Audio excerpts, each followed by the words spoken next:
Hi everyone, today's video is going to be a bit bittersweet because I will say goodbye to one of my favorite succulents.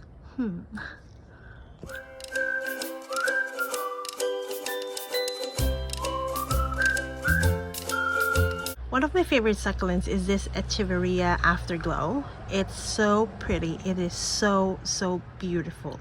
This is exactly how it looked like when I first fell in love with it, maybe a year and a half back.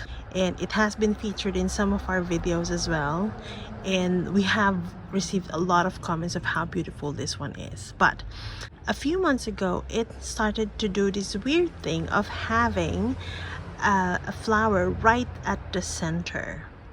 So we suspected that it could be a death bloom, but it is an Echeveria. Echeveria is not known to actually have a death bloom or a terminal flower. So what exactly is going on here? Alright, before we dwell further on my afterglow, let's first identify what is death bloom or terminal flower. So basically, these are flowers that grow from certain varieties of succulents, wherein after they grow, the main plant will actually die. So this is an example of terminal flower or death bloom, and it's very known to only bloom in certain varieties, and Ionium is actually one known variety. This is an Ionium grinovia, and also in sempervivums. So let me see if I have a sample of death bloom for sempervivums. 1 second.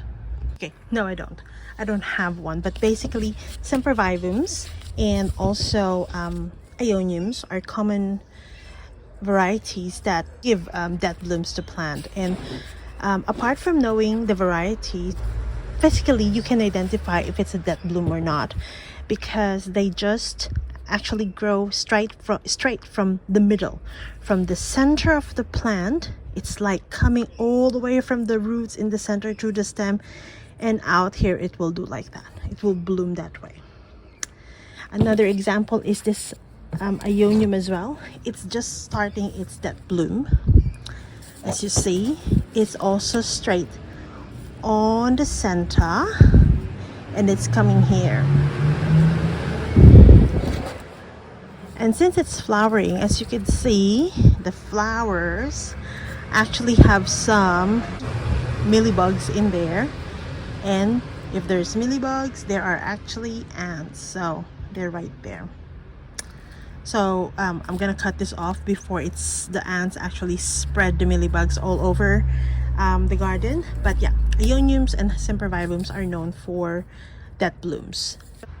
Apart from growing straight from the middle of the plant, one of the ways on how to know that it's a death bloom is they will actually produce a lot of babies on the side.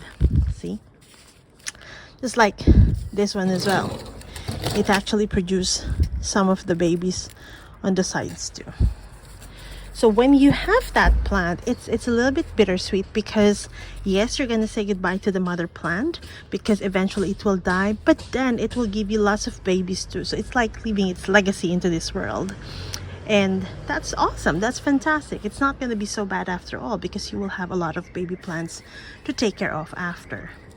This only happens to plants that are, we call them monocarpic, meaning it will only bloom one time in their life. Mono means one. They will only bloom one time in their life, and then they will die after that. So Ioniums and sempervivums are monocarpic.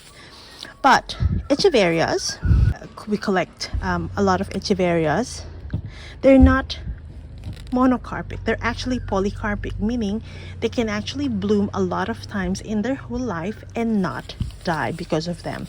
So this beautiful Pearl von Nunberg, for example, has 3 blooms now showing, and this is the same one that I featured, I think, in one of her videos before, wherein it actually has this exact 3 stalks in it. And that is a video wherein I spoke about how you can propagate succulents from the leaves of the stalk. And I'm gonna put a link here in case you would like to do that, because that's another way of actually helping you to increase the number of your succulents in the garden. If you see flowers like this in your Echeverias, they're not gonna die. They just bloom, appreciate the beauty. You have to cut them after, because they will invite mealybugs into your garden. And yeah, and sometimes when this grows, they could actually deform the shape of your rosette. So this is an Echeveria catella as well, and you see how it's blooming, really pretty. So again, it's actually blooming, shooting off the flower on the side, not smack in the center, because this is not that bloom. But then I have this beautiful Echeveria Afterglow, and look what happened. It actually shoot off the flower right at the center. So initially it got us really confused on what's happening. We thought that, okay, maybe it's just a normal flower, and you know, it will just eventually overgrow it. But see what's happening here. Alfred cut it off because it's already rotting, but the flower was here, and the main plant is dying. You've seen how beautiful it was before, but the main plant is dying, and it shoot off a lot of babies inside. So the very characteristic of a monocarpic succulent. So this got me really confused, and I actually went to research about it. So I went to this group called Echeveria Australia, which discusses a lot about Echeverias, and apparently a lot of other people, collectors or growers of Echeverias, have the same experience with Afterglow. So although Echeverias are not known to produce death blooms, for some reason Echeveria Afterglow actually produces death bloom. So I mean, I think some people said that there's something different about the genetics of Echeveria Afterglow. This Echeveria Afterglow is actually a hybrid of Echeveria Shabayani and also a Kante. See, you can see the characteristics of the parents on the Afterglow, right? But these are also both Echeverias. These are both polycarpic, and they do not produce that bloom.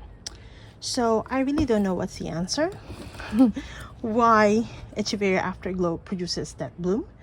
I also don't know if there's any other Echeverias that produces that bloom, although it's rare to have. I don't think there are a lot of varieties that does that, but in case your Echeveria Afterglow is doing the same thing with mine, just know that it's normal and that it can happen. Usually what people do when they have death blooms going on is they actually cut it. It's not to stop the death bloom. It will happen, but what they normally do is they just cut off the middle. So let's do it in this greenovia. So they're gonna cut off the middle just like this.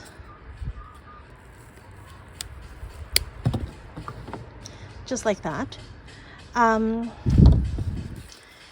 You can discard this. You can try to propagate the leaves. I don't know if you're gonna be successful.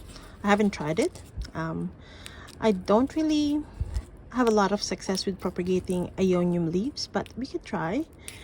But basically it doesn't stop the plant from dying. It will eventually still die, but the good thing about cutting it off, the flower of Ioniums or Sempervirums or any monocarpic succulents, is that they actually concentrate their energy on the babies instead of blooming the flowers. So you can try that.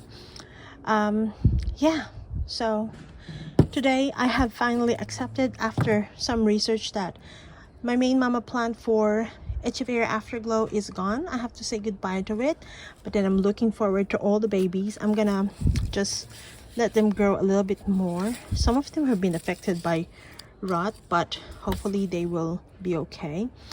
I'm gonna wait for them to grow more and grow them and love them and continue the legacy of one of my favorites, Echeveria, the Echeveria Afterglow. Gonna say goodbye to them, and also gonna say goodbye to you guys for now. And if you have any questions or suggestions, or if you are experiencing the same thing with your Afterglow, or if you know any other variety of Echeverias that are actually producing that bloom, please comment, let us know, share with us so that we can be informed too. And if you haven't done so, please subscribe to our channel, and maybe also click on the notification button so you will know when our next video is out. We look forward to sharing more videos with you. See you next time. Bye.